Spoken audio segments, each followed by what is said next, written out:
Have you ever looked at a map of Africa and spotted that tiny sliver of a country nestled inside Senegal? That's the Gambia. It's so small you might miss it if you blink. But let me tell you, what it lacks in size, it makes up for in heart. They call it the smiling coast of Africa, and it's not just a clever marketing slogan someone came up with in a stuffy boardroom, it's a genuine feeling you get the moment you arrive. The warmth isn't just from the sun, which is plentiful by the way, it comes from the people. Their smiles are wide, their greetings are sincere, and their hospitality is legendary. It's a place that reminds you that the best things in life aren't always the biggest or the loudest. So why the Smiling Coast? Well, part of the name comes from the shape of the country itself. The Gambia River flows right through the middle, and the country's borders hug the riverbanks, creating a long, narrow shape that looks a bit like a smile on the map of West Africa. It's a literal smile embedded in the continent. But the name is so much more than just geography, it's a perfect description of the national character. In a world that often feels rushed and impersonal, Gambians take the time to connect. They say welcome and they truly mean it, making visitors feel like long-lost friends rather than just tourists passing through.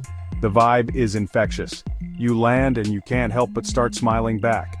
It's a place that teaches you to slow down and appreciate the simple human connections that we often forget in our busy lives. Imagine walking through a bustling market, not with the anxiety of being sold something, but with the joy of sharing stories and laughter with the vendors. This is the everyday reality in the Gambia. The country has faced its share of challenges like any nation, but the spirit of its people remains unbroken. Their resilience is woven into the fabric of their society, and it's expressed through this incredible, unwavering friendliness. This introduction to Gambian life is crucial because it sets the stage for everything else. Before we dive into the history, the food, or the music, you have to understand this foundational warmth.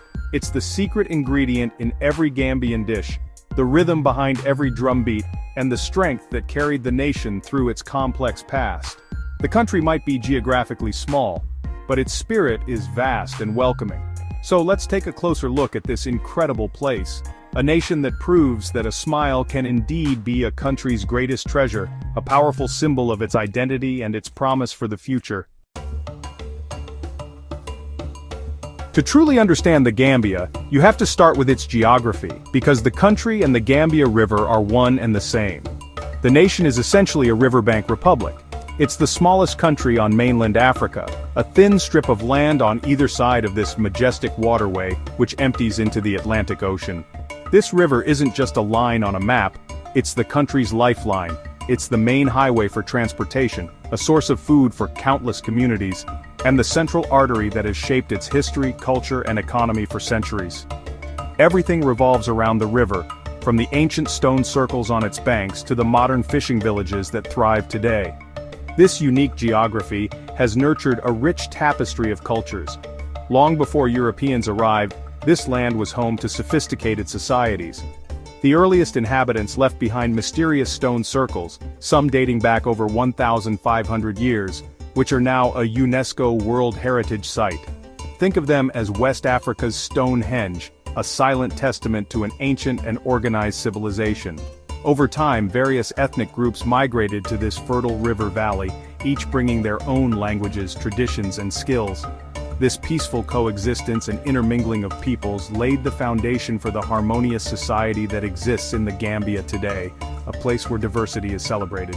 The Gambia is a beautiful mosaic of different ethnic groups, each contributing to the national identity. The largest group is the Mandinka, who have a long and storied history tied to the Great Mali Empire. Then you have the Fula, known for their pastoral traditions, and the Wolof, who are influential in the urban centers, especially in business and culture. There are also the Jola, the Sarahuli, and several other groups, each with its own distinct customs and language. Yet despite this diversity, there is a powerful sense of national unity. People identify as Gambian first, and this shared identity helps maintain peace and stability. What's amazing is how these different groups have lived together for generations, sharing the resources of the river and the land. They intermarry, they celebrate each other's festivals, and they work together. This isn't a country fractured by ethnic lines, it's a nation built on mutual respect and cooperation. The river, which could have been a source of conflict, instead became a source of connection, a shared space that brought people together. This spirit of unity is one of the Gambia's greatest strengths, and a key reason why it has earned its reputation as a peaceful and welcoming place for all who visit its shores. Like much of Africa, the Gambia's story includes a long and complicated chapter on colonialism. Its strategic location at the mouth of a navigable river made it very attractive to European powers looking for trade routes into the continent's interior. The Portuguese were the first to arrive in the 15th century, but it was the British who eventually established control. For centuries, the Gambia River was a key site in the transatlantic slave trade, a dark period that saw countless people forcibly taken from their homes. This history is painful, but it's an undeniable part of the nation's journey, and places like Kunta Kinte Island serve as powerful reminders of this tragic past. The British formally established the Gambia colony and protectorate in the late 19th century. Their rule was interesting because it was administered differently in different areas. The capital, Bathurst, now called Banjul, and its surroundings were the colony, ruled directly by the British. The rest of the country, the vast interior along the river, was the protectorate, where traditional chiefs were allowed to maintain some local authority, as long as they were loyal to the crown. This system of indirect rule had a lasting impact on the country's political and social structure, creating a divide between the more westernized capital and the more traditional countryside. As the 20th century progressed, a desire for self-rule began to grow across Africa, and the Gambia was no exception. A new generation of educated Gambians started to question the colonial system and demand a greater say in their own destiny. The movement for independence was led by figures like Dawda Jawara, a veterinarian-turned-politician who became the country's leading voice for freedom. Unlike many other independence struggles, the Gambia's path was remarkably peaceful. It was a journey of negotiation, political maneuvering, and a steadfast, non-violent demand for sovereignty. The people fought with words and votes, not with weapons. On February 18, 1965, the Gambia finally achieved its independence from Britain, with Dawda Jawara becoming its first prime minister and later its first president. It was a moment of immense pride and optimism. A tiny nation surrounded on three sides by Senegal had peacefully won its right to stand on its own 2 feet. This peaceful transition to independence is a testament to the Gambian character, a preference for dialogue over conflict, for unity over division. The country raised its new flag, ready to write its own chapter in history, free from colonial oversight and full of hope for a brighter, self-determined future. The real soul of the Gambia is found in its vibrant culture, a rich blend of traditions, flavors, and rhythms that make the country truly unique. Family and community are at the heart of everything. Respect for elders is paramount, and hospitality is not just a courtesy, but a sacred duty. This is most beautifully expressed through the ates, or communal eating bowl, where everyone gathers to share a meal. This act of sharing food from a single dish symbolizes unity, trust, and the belief that everyone in the community belongs. It's a powerful daily ritual that reinforces the bonds that hold Gambian society together. And the food itself? Oh, it's incredible.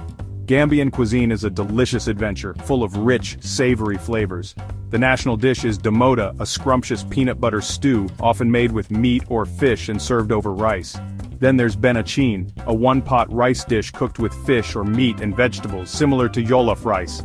And you can't forget yassa, a tangy and spicy dish made with onions and mustard, usually served with chicken or fish. These meals are more than just sustenance. They are a celebration of local ingredients and culinary traditions passed down through generations, each bite telling a story of the land and its people. Music is the nation's heartbeat. The sound of the kora, a 21-string harp lute, is synonymous with Gambian culture. The griots, who are traditional storytellers and musicians, use the kora to preserve history, genealogies, and folklore, passing them down orally from one generation to the next. Their melodies are intricate, beautiful, and deeply moving. Beyond the kora, the beat of the djembe drum is everywhere, driving the rhythm of daily life and celebrations. This musical heritage is alive and well, not just in traditional ceremonies but also in modern Gambian music, which blends these ancient sounds with contemporary genres like Afro beats and reggae. Today, all of these elements, the welcoming people, the stunning nature, the rich history, and the vibrant culture, make the Gambia a beloved destination for tourists. Visitors come for the golden beaches and the abundant sunshine, but they stay for the genuine human connection. They come to watch the incredible bird life along the river, explore the historic sites, and immerse themselves in the music and food. As the Gambia looks to the future, it does so with that same infectious smile. The country faces challenges, of course, but its greatest asset remains its people, resilient, optimistic, and always ready to welcome the world with open arms. The smiling coast's future is as bright as its people's smiles.